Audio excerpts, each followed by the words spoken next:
Halo Jebret Tim, kembali bersama saya Oki Rengga. Kita akan membahas sepak bola dalam negeri yang tidak kalah dengan sepak bola luar negeri. Hari ini saya bersama Om Gita seperti biasa dan ada Bang Erwin, dan ini ada pandit baru kita. Wah, kita mau lihat sudut pandang dari seorang mantan pemain yang sekarang jadi pelatih. Ada Coach Akmal. Selamat datang Coach Akmal. Sekarang pelatih di Persija U18 ya? Ya, kemarin di U18. U18? Iya, development. Nah, kalau Om Akmal kenal nggak sih sama Bang Erwin? Tadi waktu datang udah langsung say hi, halo gitu. Kenal lama. Oh, udah kenal Ketemu lama. lagi sekarang. Waktu dia main saya udah ngeliput. Oh, waktu. Berarti kesimpulannya kita tua. Oh, kalau Abang tua, Om Gita apa nih? Muda berarti. muda. Kalau nggak tua Gita muda lawannya. Langsung cepet nyambernya. Gak mau ya Om Gita dibilang tua ya. Langsung harus dipressing. Kita matang lah, matang. Ya. Hari ini banyak pressing ya. obrolan menarik yang bakal kita bahas. Tapi sebelum kita mulai ngomongin liga, mau cerita sedikit aja sama Coach Akmal ini. Dari sejak kapan ngelatih? Di Elite Pro di Persija Development sejak 2017. 2017. 17 saat itu masih di U19.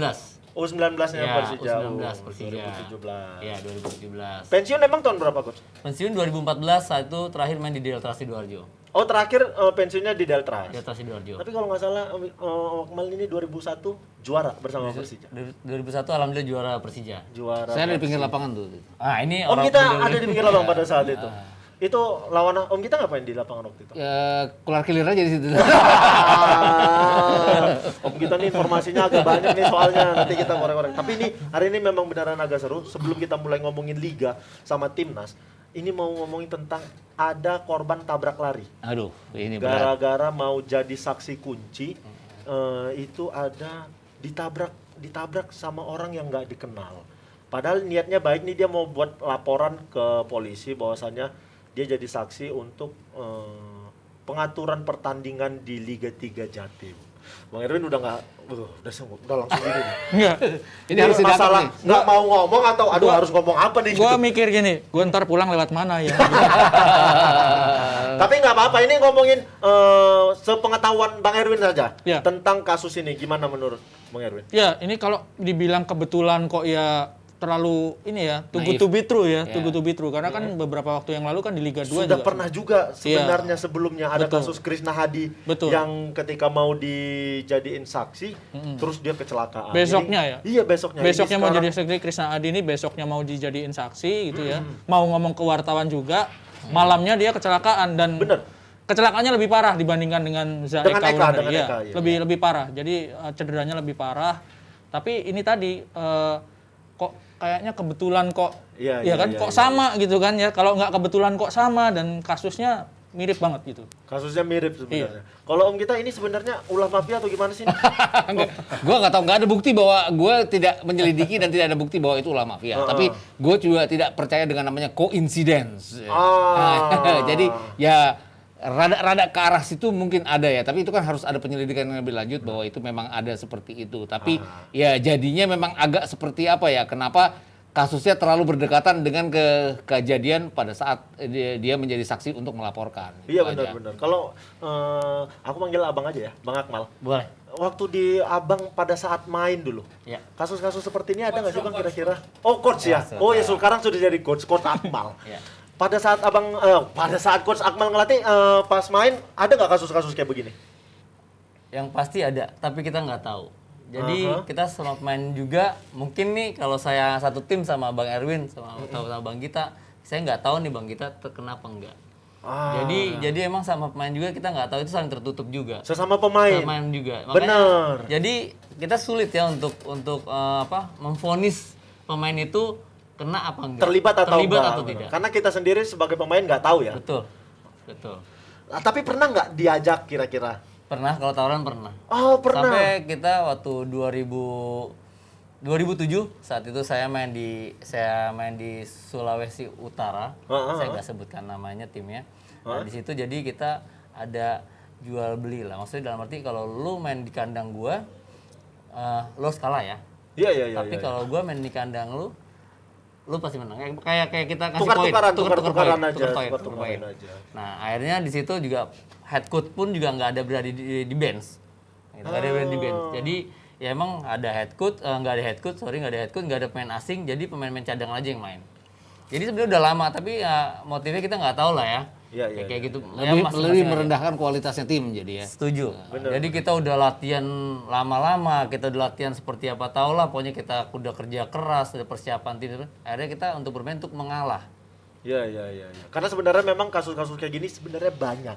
Tapi nggak tahu ya, mungkin mantan pemain ada yang pernah ngalamin kasus ini tapi nggak berani ceritanya.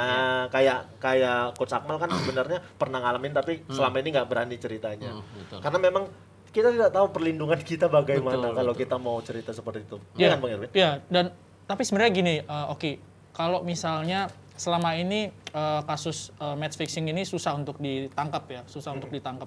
Tapi paling tidak tabrak lari ini ya, kalau sudah sampai 2 kali kejadian, ini kan bisa jadi pintu masuk untuk nangkap kan, untuk usut gitu. Jadi masuknya dari kasus tabrak lari, dari kasus kriminal yang seperti itu gitu ya. Baru masuk ke match fixing. Kan selama ini kan match fixing susah sekali untuk ditangkap. Kalaupun ada yang ketangkap, dilepas lagi itu. Nah, ini paling tidak jadi pintu masuk sebetulnya bisa kalau mau memang diusut gitu. Nah, ini masalahnya mau apa enggak diusut. Pulang lewat mana Mas Ita? Tapi sebenarnya ya benar tadi Erwin tadi. Kasusnya udah tabrak lari, memudahkan sebenarnya. Ada tabrak, ada lari. Kecuali dia tabrak berhenti ya. Iya. Nah, iya, kalau tabrak berhenti kan hilang kasusnya. Ini bukan urusannya sama match fixing. Ini tabrak lari berarti kan menghindar. Nah, menghindar itu kan yang harus dikejar, ditindak harusnya seperti itu. Iya. Pulang masih gage kok. Jadi nginep di sini sampai jam 9. Aman. Tapi sedikit aja nih Coach Akmal, kalau seandainya terjadi sekarang, Coach kan jadi pelatih kepala, di tim ada yang melakukan hal seperti itu, kira-kira bakal merusak pemain lain atau enggak? Udah pasti. Sudah pasti bakal merusak tim. Kalau seandainya itu ketahuan, apa yang bakal dilakukan seorang pelatih terhadap pemainnya? Nah, ini kemarin juga kita banyak bahasan sama teman-teman pelatih.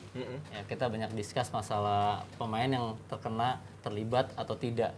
Jadi kita juga tadi saya bilang tidak bisa memvonis ya, kadang-kadang satu mungkin ikut-ikutan aja nih Bang Gita, Bang Erwin. Satu ikutan, dia nggak tahu apa-apa ya, dia terima duit tapi ikut-ikutan. Satu itu. Pelatih pun juga mendapatkan hal yang sama. Maaf aja mungkin kita bisa flashback ke belakang, kita waktu PSS Sleman lawan yang Coach Heri Kiswanto. Iya. Nah, kita juga kan tidak tahu Kang Heri kenapa enggak kayak Bang Gita ya. Iya benar. Kasihan kan saat itu Kang Heri sedang kalau saya ke loker. Ya kan apa sedang sholat apa kita nggak tahu. Akhirnya terjadilah permainan di dalam lapangan yang tidak kita inginkan. Iya. Itulah. Makanya kita kadang-kadang discuss sama teman-teman, kita juga nggak bisa menuduh nih, gitu loh. Ya kan kadang juga, oh ya lu transfer apa enggak gini. Kita juga sulit untuk menuduh hal yang seperti itu. Iya. Gitu. Dan Nggak ini bisa juga. Dan ini yang terbaru lagi. Kemarin ada pertandingan Persibat lawan Persipapati, mungkin udah pada nonton semua Iya, video. betul. Terutama gol itu. Gol terakhir itu memang benar-benar tidak ada yang mengejar, Iya. dibiarkan masuk gitu Ya, aja. sama 2 center back-nya dibiarkan aja. Dibiarkan aja gitu. Tapi kan ini harusnya sih bisa jadikan pertanyaan untuk banyak orang. Ini sebenarnya dijual beli nggak sih pertandingannya seperti itu? Kalau Bang Erwin gimana ngelihat pertandingan kemarin? Nonton nggak videonya itu Bang? Nonton kan? Nah, sekarang gini. Secara publikasi ya. Publikasi Kayaknya pertandingan di ujung Indonesia aja kalau ada yang aneh-aneh tuh bisa gitu viral gitu. Benar. Jadi mesti hati-hati sebetulnya kan. Kalau mau main tuh bener nggak ini juga nggak gampang juga Iya, sebenarnya nggak sekarang. gampang gitu Dan kan. mereka nggak takut seperti itu kayak Bang Erwin ya. Betul. Jadi itu kalau kemarin ya kalaupun misalnya nggak main itu nggak main ini ya dalam tanda kutip ya. Iya. Itu ngambek kan dibilangnya kan pemain yang ngambek sampai pelatihnya ketiduran gitu di bench itu pelatihnya sampai ketiduran. Jadi itu pertandingan seperti apa tuh kita nggak ngerti itu ya. Biasanya ini kan nggak pernah kejadian gitu pemain ngambek kan. Ya, kalau ngambek harusnya nggak usah main sekalian Iya, kan? gitu. Bukan ketika di pertandingan terus dia ngambek. Lalu kebobolan gitu Iya. kan, kebobolan. Nah ini kan akhirnya jadi mengarah bahwa ini sebenarnya pertandingan gimana sih gitu ya. Apalagi kan ini sebenarnya pertandingan yang jauh dari publikasi gitu kan. Bukan pertandingan yang tim-tim besar gitu. Nah itu kalau menurut saya sih memang patut dipertanyakan gitu. Cuman kalau mau diusut bingung juga kan. Emang bingung kalau ngeliat videonya juga agak bingungnya gini. Itu kan Persibat menyerang karena pengen nyamain kedudukan. Iya.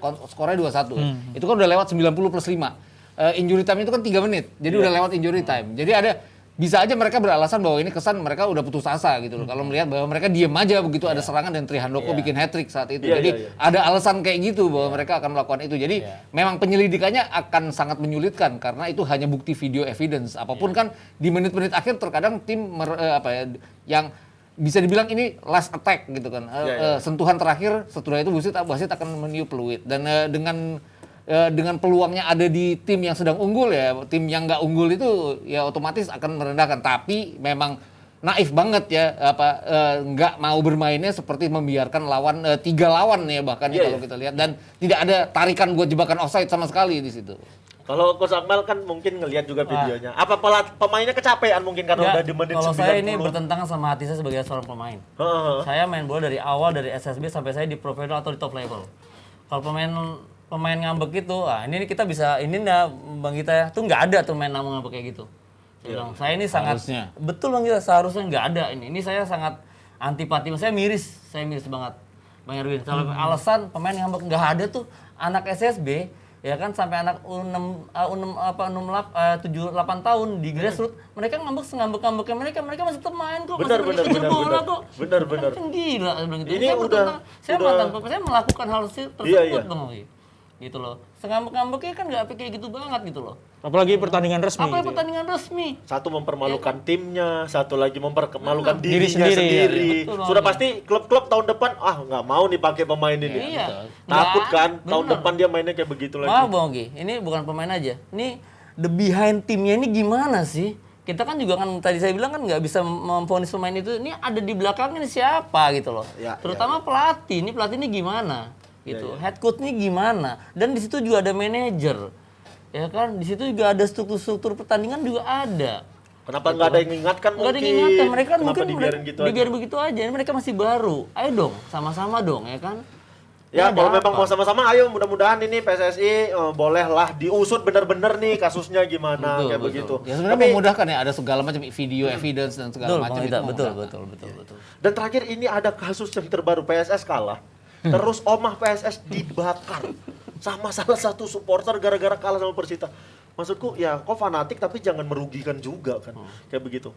Pandangan Bang Erwin sebenarnya kan tidak boleh supporter melakukan itu. Tapi mungkin karena dia terbakar emosi segala macam. Sebenarnya apa yang salah dari orang-orang seperti ini Bang Erwin? Ini beritanya ngeri-ngeri semua ya. Benar. nanti baru kita Lewat mana? Lewat mana nih? Rumahku kebetulan nggak di Sleman. Jadi gini, Tapi lihat juga kan video pembakaran lihat, itu lihat, kan. lihat. Dan orangnya slow banget gitu loh. Bener. Kayak nggak salah gitu loh. Artinya nggak kayak orang yang berdarah dingin bener gitu ya. Oh, di sana slow darah dingin di sana. Makanya sebenarnya supporter demo oke lah ya. Iya. Demo terus ada perubahan gitu kan. Demo kan Persib demo sempat ya. Persija demo kasih karangan bunga ya kan sempat gitu ya. Artinya demo itu wajar gitu ya. Masih dalam taraf wajar.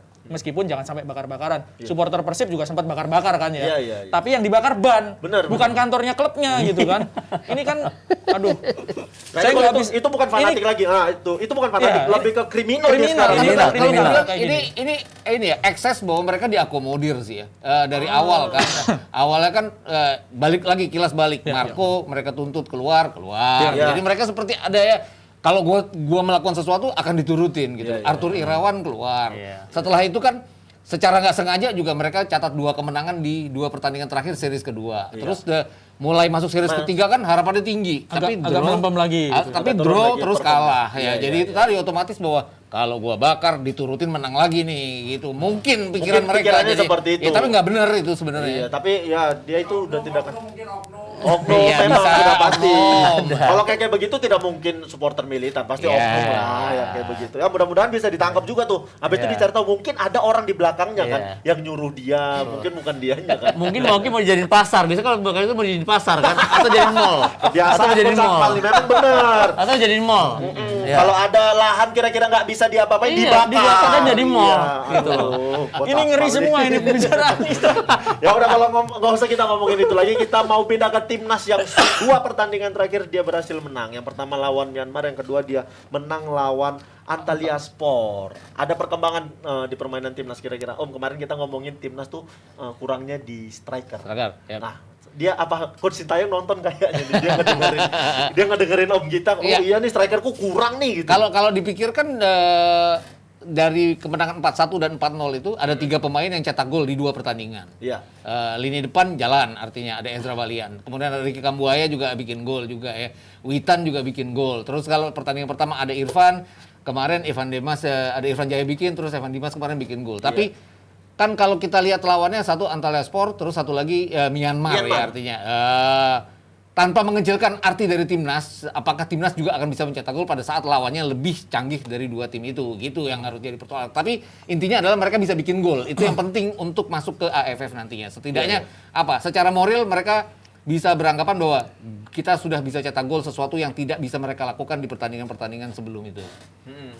Tapi memang Myanmar pada saat itu kan kondisi timnasnya lagi nggak baik. Iya, Bahkan betul. penjaga gawang intinya lagi mengungsi. Kabarnya seperti itu karena kondisi negara tidak baik ya. Tapi apapun itu positif untuk Iya, timnas kita. betul.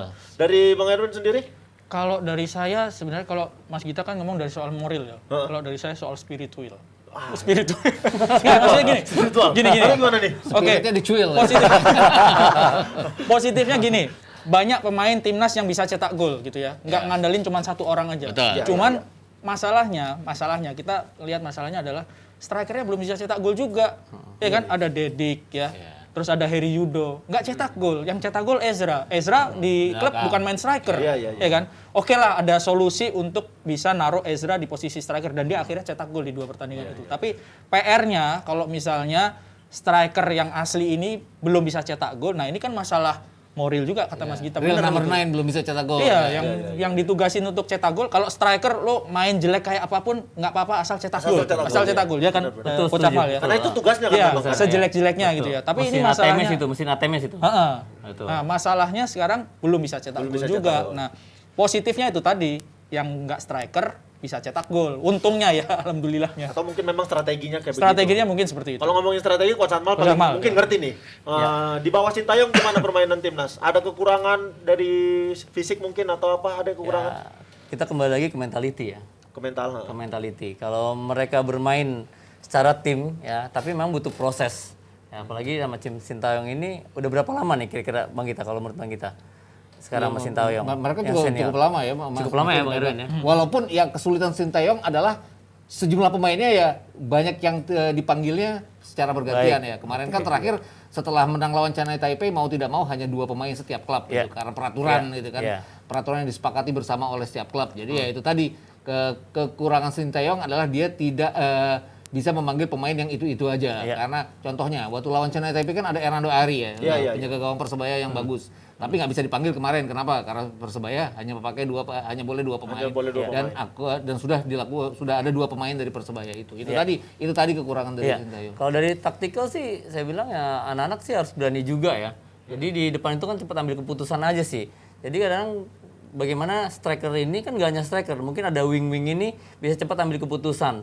Dan bagaimana intinya kan kita kalau menang itu kan lebih banyak cetak gol daripada lawan. Ya kan? Kalau kita mau menang kan intinya gitu aja kan. Lebih banyak cetak gol daripada lawan. Tapi kalau mereka main monoton ya kan mereka kadang transisinya juga berkurang ya. Kan sekarang pasti kita mengandalkan kecepatan, nggak jauh dari itu. Apalagi postur tubuh kita kan tahu sendiri sekarang main kita kecil-kecil. Mengandalkan suatu kecepatan itu sih udah hal yang umum lah. Gitu loh. Bagaimana sekarang keputusan itu dari pemain-pemain depan tuh cepat diambil keputusannya, quick decision-nya. Cuman sayangnya memang pertandingan ini nggak masuk ke kalender FIFA. Ya, itu Sayangnya satu itu ya. aja. Ya. Jadi Nggak dihitung jadi ya. jadi nggak bisa Buat mendongkrak peringkat juga. Tapi skor 4-1 dan 4-0 pertandingan kemarin bisa jadi tolak ukur keberhasilan nggak untuk nanti di Piala AFF? 2 pertandingan pertama ya? Iya. Tapi gue rasa strateginya, setuju nggak Win? Kalau 2 pertandingan pertama kenapa kita lawannya Myanmar dan Antalyaspor adalah karena 2 pertandingan pertama kita di AFF kan lawannya kelasnya di bawah Myanmar ya. Ini secara moral itu akan mengangkat tim bahwa kita bisa mengatasi 2 ini. Nanti tinggal bagaimana kemudiannya melawan Vietnam dan Malaysia. Jadi Sintayong mau ngambil cara bahwa 1 game at a time, yaitu artinya 2 game pertama itu benar-benar harus kita menangkan untuk berjuang lolos ke semifinal. Iya. Jadwalnya sebetulnya pas di Piala AFF itu cukup menguntungkan Iya, sih. ramah, Kalau iya, ngelihat lawannya itu kan grafiknya naik ya. Iya. Tapi kalau ngomongin jadwal untuk Piala AFF ini seri ketiga Liga 1 yang dijadwalkan 18 sampai 24. Gua bridgingnya bagus ya Bagus. jadwal ya. Bagus. Memang udah sehati aku sama Bang Erwin. Bagus memang. Yang awalnya ini 18 November sampai 24 Desember dirubah jadi 18 November hanya sampai 14 Desember. Dia sampai pekan ke-17 saja karena katanya supaya tidak benturan dengan Piala AFF. Yeah. Gimana Mas Gita? Sebenarnya agak benturan juga ya, tanggal 5 belum kelar. Tanggal 5 kan udah mulai AFF-nya. Jadi ada seminggu benturan. Tapi lebih kepada program pemerintah bahwa nanti di tanggal 24 sampai 24 Desember 24 sampai 2 Desember. Januari kan harus berhenti ya karena Iya. libur Natal, libur tahun baru itu harus berhenti mau tidak mau ya. Dan memang series 3 kan seharusnya memang selesainya kan tadinya di week ke-17. Kenapa di week ke-17? Karena itu kan setengah musim kompetisi. Nanti week 18-19 baru masuk musim kompetisi masuk ke paruh kedua musim kompetisi. Jadi wajar-wajar aja berhenti di week ke-17 walaupun ya ada satu kabar terakhir adalah pertandingan Persebaya lawan Bali United di week ke-17 itu juga ditunda ke Januari. Oh, begitu. Nggak tahu masalahnya kenapa, karena ada satu pertandingan itu yang benar-benar dicoret bahwa itu nanti akan dimainkan di Bali, entah itu permintaan atau enggak ya. Jadinya ya gambaran bahwa memang ada keinginan untuk menghentikan pertandingan-pertandingan karena Persebaya kan pasti banyak pemain-pemain yang dipanggil tim nasional, rencananya seperti itu. Itu kenapa di week 17 mereka tidak dimainkan. Tapi kalau dipadetin lagi, ini kan secara fisik pemain nggak bagus juga kan Coach Betul, Arman? setuju. Kira-kira bakal mengganggu permainan pemain nggak kalau seandainya jadwal makin dipadetin nih? Iya, recovery udah pasti performa pemain pasti akan turun, performa tim. Apalagi pelatih tambah pusing. Ya Karena? kan, ya ada pemain yang cedera, Iya. ada yang akumulasi, ya kan, paling bilang pusing pelatih. Ditambah stamina lagi Ditambah mungkin. stamina, ya kan, paling itu. Yang pasti problem sih pasti adalah. Ya tapi kan jadi berkah untuk timnasnya nanti Sintayong jadi punya banyak pilihan Bang Erwin untuk manggil pemain nantinya untuk Piala AFF. Nggak Betul. tahu ya didaftarkan bakal 35 didaftarkan ya? dulu ya berapa? 30? 30 ya orang didaftarkan ya. pemain. Iya, dengan keputusan seperti ini sebenarnya saya ngelihatnya satu ya. Ini adalah cara yang cerdas untuk menghindari hujatan netizen. Timnas lagi main, liga main juga. Ya, Nasionalismenya di mana? Itu nomor satu. Ya itu nomor 1. Walaupun sebenarnya nggak salah ya, karena turnamen ini kan tidak under FIFA, sebenarnya nggak salah. Ya, nomor 2 adalah keleluasaan dari pelatih Sintayong untuk bisa manggil lebih dari 2 orang pemain. Karena memang kalau cuma dibatasin 2-2 pusing. Ya, Peter Witt, Alfred Riedel pernah ngalamin hal itu ya. Iya, benar. Dia bilang nggak pernah dalam kejadian selama kita ngelatih cuma dibatasin 2 pemain gitu Iya, kan. iya, iya. Padahal ada misalnya 3 orang, 4 orang pemain dari satu klub gitu kan. Nah ini ada keleluasaan dari buat Coach Coach Sintayong. Sintayong dan harapannya pasti kita akan bisa jadi juara di Piala Dunia ASEAN. Iya. Karena Piala Dunia Asia ini lebih Kita nggak besar pernah dari- juara soalnya. Iya. Ini fame-nya lebih besar dari Piala Dunia yang benar. asli yang benar sebenarnya. Tapi ngakalin tadi ngomongin fisik, ngakalin pemain dengan jadwal padat itu untuk fisik gimana, Coach? Masalah fisiknya. Kalau untuk fisik pastinya kita kan ada di situ nggak conditioning aja sih. Ya kan, bagaimana mereka bisa enjoy, relax, nggak aja. Mungkin psikologinya ya, yang kita bisa jaga ya. Kalau di senior ya, kalau di senior. Kemarin juga kita pun lebih parah lagi di Elite Pro. Jadi 1 minggu itu bisa 5 kali pertandingan, cakep ya. Iya. Harinya sebutin ya. Harinya Senin, Selasa, Rabu libur. Main lagi Kamis, Jumat, Sabtu. Itu tiap hari Seminggu. main itu? Tiap hari main. Setiap hari main. Tiap main. Nah, kita di hari Jumat aja main jam 11 kita baru selesai main. Jam 11 pagi. Jam 11 pagi baru selesai main. Ya, itu untuk anak-anak ada yang tipes. Iya, ya kan? Karena Ya, kondisi kan kalau di jam 11 sudah panas sekali kan udah panas sekali ya, apalagi sekarang senior. Kalau senior seperti itu ya, pasti juga ya sekarang kan banyak yang menarik ya, kayak Persib kalah kemarin ya kan. Terus lagi ada yang Bayangkara. Seri. ada yang tim apa? Pasti ini juga sangat menarik juga ya. Dan banyak juga pemain-pemainnya yang mendapatkan Persija kalah nggak disebut. Persija juga kalah juga sama benar. menang juga, tapi menang lawan tapi menang lawan Persib juga. Dia kalah kemarin lawan apa? Lawan Bali. Lawan Bali. Iya, Lawan Bali ya. Itu pasti performa pemain juga sangat menurun. Dan disinilah juga ada plus dan minusnya ya. Kalau plusnya itu bagi pemain cadangan itu, nah, gua nih akan dapat kesempatan. Dapat kesempatan main. Itu. Iya. Jadi pemain cadangan-cadangan ini yang Bang Gita nih yang dapat ya, karena saya merasakan ya, dulu pernah main cadangan juga. Jadi bagaimana Tapi mengharapkan kalau juga. Kotak Mal ngerasain, saya nggak pernah ngerasain gitu. Padahal sama-sama cadangan. Dan saya cadangan ketiga memang. Ada ketiga. Iya. Karena kan gitu Bang Oki yang inti wah mudah-mudahan lo kena kartu kuning. Karena kan harus cedera. Kita Sama, kan gitu Bang Oki. kita kan? berarti. Bukan kita mendoakan. Berharap yang lagi Berharap. main cedera biar kitanya diturunkan. Masalahnya dia kiper jadi Dia susah. iya. Susah memang kalau jadi kiper, Bener, apalagi Bang cadangan Oki. ketiga. Kalau tuh. sekarang nggak usah digituin Bang Oki. Sekarang dengan sendirinya Bang Gita ya kan karena Karena padatnya jadwal padat ya. jadwal ya kan. Apalagi ya sekarang banyak pemain juga yang ya udah renta juga kan. Yang tadi saya bilang melehoy juga kan. Iya. Dalam Karena lapangan. mungkin kocokan jadwal juga nggak ini ya kadang-kadang bukan nggak fair ya. Mungkin ya mau main cepat, mau ngatur cepat, jadi jadwalnya juga nggak jalan. Kayak contohnya ada sebuah klub yang pemainnya bisa pulang ke pulaunya. Kenapa? Karena jadwalnya adalah di minggu ke-12 jadwal pertama, di minggu ke-12 ke-13 dia jadwal terakhir. Jadi mau nggak mau pemainnya bisa pulang, dulu balik lagi. Dan itu nggak semua klub merasakan kayak gitu. Jadi ada yang benar-benar padat jadinya gitu, mepet-mepet gitu. Gitu. Nah, di sinilah Bang Oki yang dibilang pelatih-pelatih Indonesia sangat pintar. Beda sama pelatih-pelatih Eropa. Karena jadwalnya bisa berubah dan dipadatkan. Ya kan? Itu. Dan harus siap ya. Dan harus siap. Kalau saya memberikan apresiasi sama pelatih-pelatih Indonesia. Karena apa? Dengan kadang jadwal kita udah buat nih program periodisasi 1 minggu perut ya kan. Peak performance-nya. Erwin ketawa. Peak performance-nya kapan nih? Kapan Gini dia terus nih. berubah ya kan? Terusnya pas lagi latihan ada yang hamstring lah, Iya. ya kan ada yang cedera lah, ya kan itu dia. Makanya kan Bang Gita, ini luar biasa pelatih Indonesia Bang Gita. Ya kan? Siap juga Bang, dan siap untuk dipecat. Iya, tapi Kotak Mal udah ngeblend kali sama kita nih ya. Iya.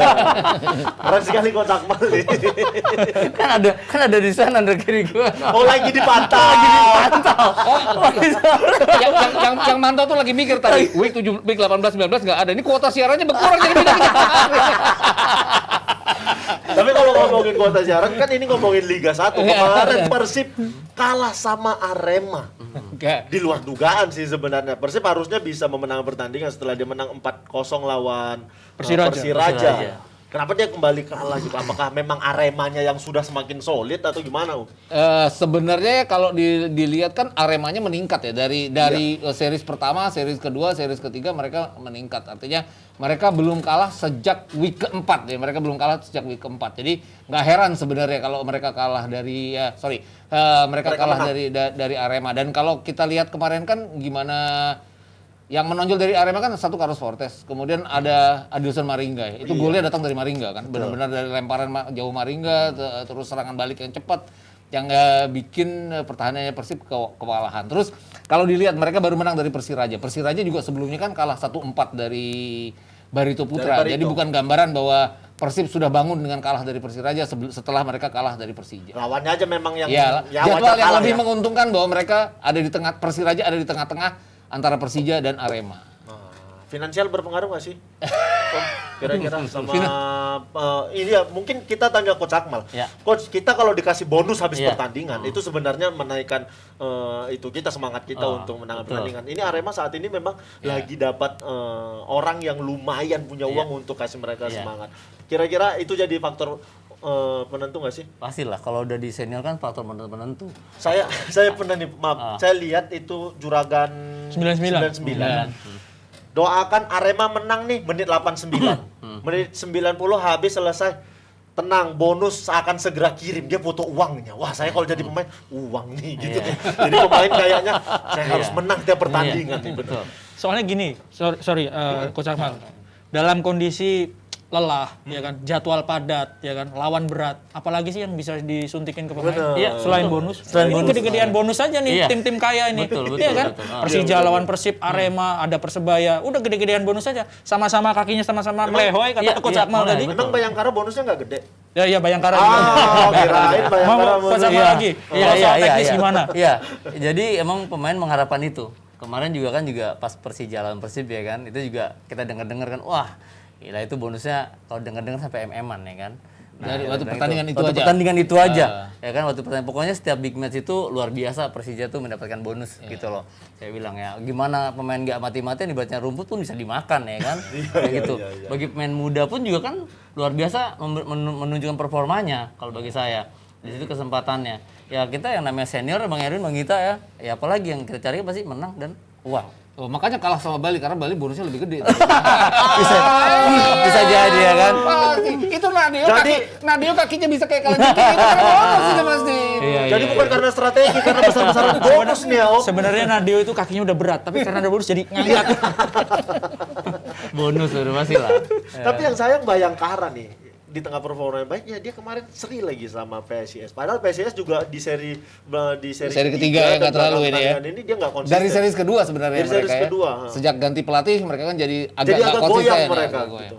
Ini kenapa atau Bayangkaranya yang sudah mulai goyang juga tidak di on track lagi atau gimana? PSIS kalau menurut saya masih tetap tim kuat ya, PSIS ya. Dengan track record mereka ya, dengan permainan seperti itu, militansi mereka ada, motivasi mereka juga ada. Ini kan PSIS sudah lama nggak ada di papan atas seperti sekarang kan, Betul. Iya. di awal-awal ya. Lalu yang kedua Bayangkara ada kena kartu merah kan, Iya, Ya, jadi itu makin mempersulit posisi dari Bayangkara. Kalau Ditambah menurut saya juga seperti ada, itu ya. ditambah juga ada yang hilang ke timnas seperti ya. Ya dipanggil Evan ke Dimas timnas hilang. ya kan, Ya. pemain-pemain pentingnya dipanggil ke timnas. Iya, iya, iya. Tapi ini Coach Akmal kan pernah satu tim sama Imran. Iya, pernah. Gimana ngelihat Imran sekarang ngelatih PSIS? Ya pasti dengan karakteristiknya dia bermain dulu gitu loh. Imran juga pasti banyak belajar bagaimana tidak hanya memanage dari pemain tapi memanage staff. Itu. Imran tuh saya pikir cerdas ya. Dia tahu situasi juga. Itu tahu situasi dan dia bagaimana bisa oh ya sekarang mungkin padat nih. Pemain itu kan tadi Bang Erwin saya sepakat militan ya Bang ya. Di PSIS itu yang ditumbuhkan sama Imran. Ya bagaimana mungkin pendekatan-pendekatan secara apa namanya personal betul Bang, personal itu mungkin dilakukan sama Imran. Sama Imran. Iya. Karena memang sebenarnya pemain-pemain itu butuh kedekatan dengan pelatih. Pasti Karena itu kalau pasti kalau ada gap kayak jadi ada rasa segan sama pelatih. pasti Bang, betul. Mungkin saya kalau melihatnya Imran ini punya keuntungan karena usianya masih belum terlalu senior Iya, ya. betul. Sementara PSIS ada beberapa pemain yang junior dan akhirnya jadi Pratama Arhan ya kan.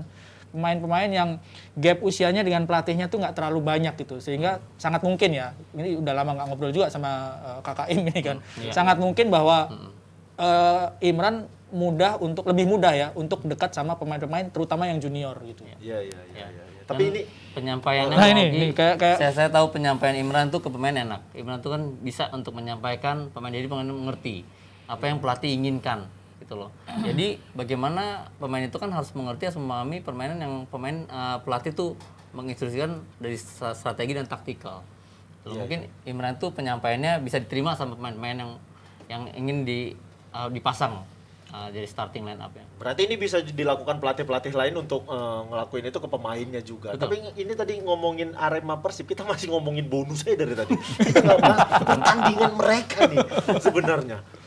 Menurut Om Gita, pertandingan kemarin jadwal padat ngaruh nggak sih sebenarnya sama performa pemain? Ngaruh ada ya. Terus dipanggilnya beberapa pemain timnas kalau dibilang ada, tapi Arema juga nggak terlalu terlihat ya. Artinya Persebaya juga ya di tengah mereka kemarin ketahan imbang, tapi mereka juga sebenarnya membaik dari pada saat panggilan untuk timnas itu jalan. Jadi nggak pengaruh. Tapi jadwal padat itu jelas sangat berpengaruh. Karena jadwalnya itu kan memang kelihatannya kayak series 3. Series 3 itu kan jadinya akan 6 minggu. 6 minggu. Tapi kan jadwalnya nggak 6 minggu gitu loh. Jadwalnya itu hanya 4 minggu. Artinya dalam sebulan mereka harus bermain 6 kali dengan jadwal yang antara setiap klub juga tidak imbang hari istirahatnya. Ada yang istirahatnya sampai seminggu, ada yang sampai 5 hari, ada yang istirahatnya hanya 3 hari. Itu yang ya, mau nggak mau membuat ya klub yang kaya akan pemain akan bisa bermain lebih baik. Tapi nggak gambaran juga ya. Kalau dilihat kaya pemain kan sebenarnya Persib juga kaya akan pemain. Tapi beberapa pemain juga tidak ini ya. Kalau dilihat Persib dalam 3 pertandingan terakhir, beberapa pemain seperti Castillion juga tidak membuktikan dia seperti halnya pada saat Liga diberhentikan tahun 2020 yang lalu. Gitu. Dari segi pertahanannya Persib juga Kuipers kemarin main apa di bawah performa tuh? Dalam pertandingan gue ngelihatnya waktu lawan Persija enggak ya, tapi kemarin kan dia Ketika berkali-kali ya lawan dia dilewatin oleh Arema dan mereka itu kemarin Nggak main. Kemarin nggak main. Dua center kemarin nggak back-nya main, ya. Kemarin nggak main. Supardi sama Ahmad Jufrianto. betul. Tapi kan Oh iya, Juprianto ya. ya, dan apapun lini belakang mereka kan jelas bahwa sebuah serangan balik mereka seperti terdiam pada saat mereka berpikir itu penalti karena ada seperti pelanggaran. Tapi kan advantage yang harus dilakukan seharusnya sebagai pemain kan mereka akan cepat menutup ya. Pergerakan pemain yang pegang bola dan berdiri bebas, tapi mereka beranggapan itu harusnya penalti sehingga mau tidak mau ya jadinya kebobolan seperti itu. Tapi Bang Erwin secara permainan, memang Arema jauh lebih unggul dari Persib atau memang Persib sebenarnya nggak layak kalah pertandingan? Kalau dari possession sebetulnya kan Persib yang unggul ya. Persib yang unggul. Tapi memang Arema belakangan ini seperti kata Mas Gita gitu, mainnya lebih solid dan grafiknya lebih bagus ya dibandingkan dengan tim lain, sehingga mereka akhirnya kan bisa nembus ke papan atas. Cuma saya ngelihat yang utama ketika di pertandingan kemarin adalah bagaimana Arema tuh bisa nggak tergantung sama si Fortes saja ya. Iya. Yang cetak gol Dendi Santoso. Dendi Santoso itu kan secara usia juga bukan anak-anak muda lagi gitu ya. Cetak gol di pertandingan besar lawan Persib dan coba lihat golnya. Dari sudut sempit tendangannya luar biasa bagus. Artinya bisa keluar momen ketika Dendi Santoso dimainkan, cetak gol di pertandingan besar. Ini kan yang nggak dimiliki sama Persib sebetulnya kan. Ada juga kecerdikan dari pelatih Arema memaksimalkan peran dari Dendi Santoso. Saya sih melihatnya seperti itu ya. Kalau ngelihat Fortes ini kan kayak Batevimi Gombis, pemain Prancis. Kalau nyetak gol jadi kayak macan gitu. Nah, Arema beberapa pertandingan memang tergantung sama Gomis, tapi di pertandingan lawan Persib bisa Dendi yang muncul itu kan luar biasa ya.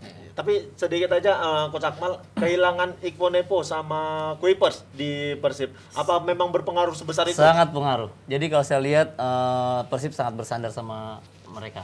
Ibu Nevo terutama. Betul Bang Gita. Saya lihat saya memperhatikan, mengamati dari awal Persib main ya, sangat berpengaruh dengan adanya Ezra Walian, terusnya Victor Iqbal Nevo sama Kluivert. Sama Kuipers.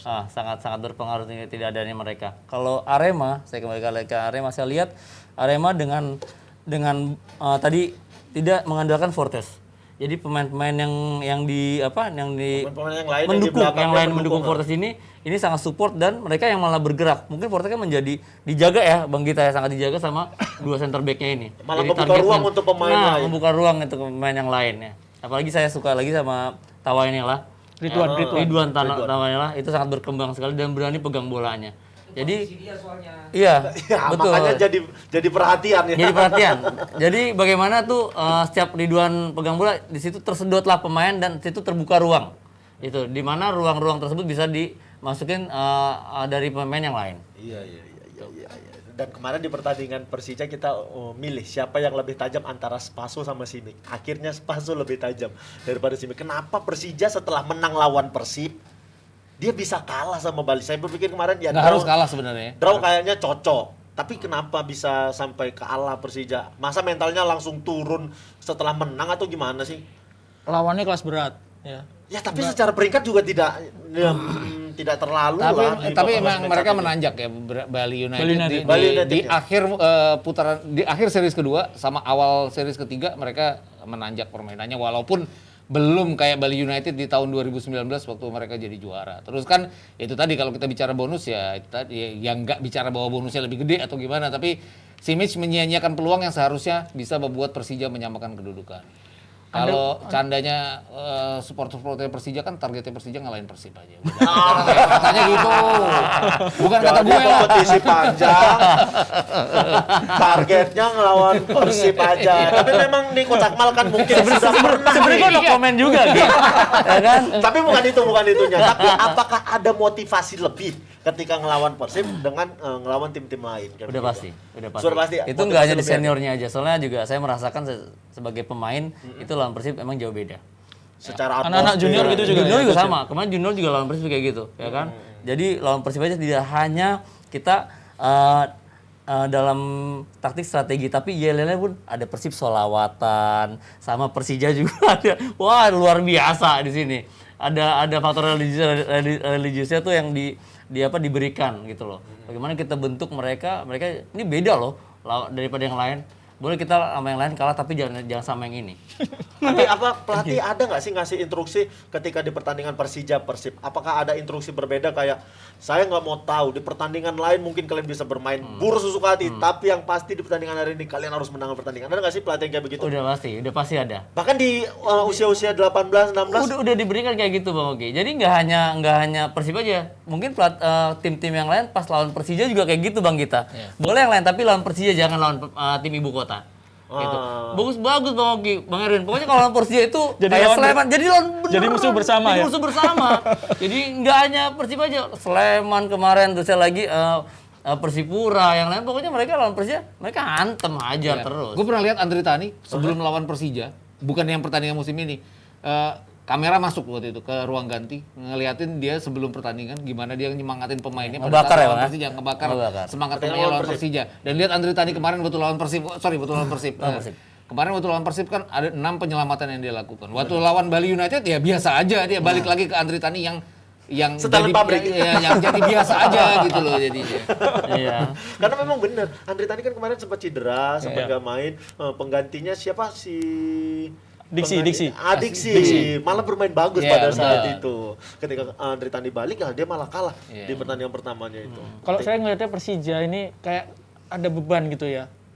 Masa Persija ada di peringkat 10 sih sekarang ini ya. Iya. Nggak heran kalau akhirnya jadi anggapan ini bagusnya lawan Persib aja gitu. Nanti lawan lainnya balik ke setelan pabrik. Iya. Kayaknya ada beban. Bisa dibayangkan nih Marco Simic itu kan predator, haus gol ya. Ya. Penalti bisa gagal. Iya, benar. Ini kan kayaknya ada beban yang benar-benar berat gitu ya ditanggung sama Simic. Sama bahwa Simic. Memang di penalti di menit 90 kan nggak pernah ada yang mudah Betul, ya. iya, buat betul, Osaka iya, ya. penentu. Tapi Simic itu kan sudah terbukti gitu ya sebagai apa pencetak gol yang ulung.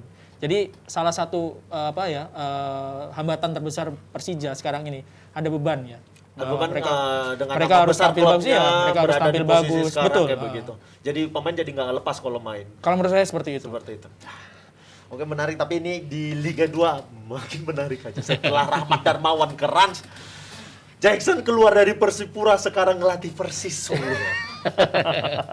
Ini pelatih-pelatih Liga 1 apa memang sengaja? Udahlah, ini Liga 1 kayaknya males nih, biar Liga 2 aja nih. Tapi kan dia tidak akan ada di bangku cadangan ya sampai Iya, dia benar, masih sampai akan interim ya karena memang peraturannya Liga 2 tidak membolehkan ya pelatih asing. Tapi ya nanti kalau Persis sampai masuk ke Liga 1 di musim kompetisi berikutnya, kalau berjalan lancar musim kompetisi berikutnya ya akan ada Jackson Tiago nantinya. Kalau pelatih nggak bisa naturalisasi ya.